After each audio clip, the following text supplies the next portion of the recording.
గోవింద గోవింద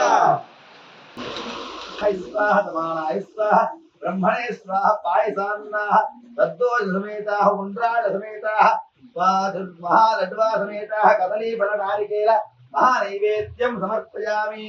రాజరామ సత్యం ఓం తత్పురో నమః త్వం తథా పాపోజ్యోతిరసోమృతం బ్రహ్మభూర్భవస్మరో.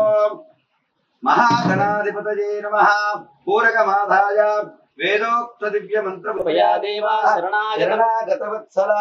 చెప్పండి. అన్యథా శరణం నాస్తి త్వమేవ శరణం మమ తస్మాత్ కారుణ్య భావేన. నీవు నా ఉదరంలో ఉండే వరాన్ని ఉన్నాడు కూడా తన తపస్సు శక్తి చేత మరి పరమేశ్వరుడికి ఇచ్చిన మాట ప్రకారం గజాసుని యొక్క ఉదరంలోకి తెచ్చుకొని వెళ్ళిపోయారు.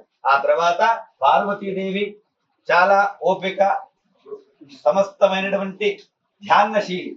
ఆ అమ్మవారు పరమేశ్వరుడి జాడలేక అనేక రోగులు వెతుకుతూ శ్రీ మహావిష్ణువును చేరుకోగానే అప్పుడు ఇక్కడ గజాసుని రాక్షసుని ఉదరంలో ఉన్న సంగతిని గుర్తించినటువంటి ఆ విష్ణు బ్రహ్మదేవుడు ఇద్దరు కూడా నంది భృంగి వేషధారణతో ఈ గజాసుడి దగ్గరికి వెళ్ళారు.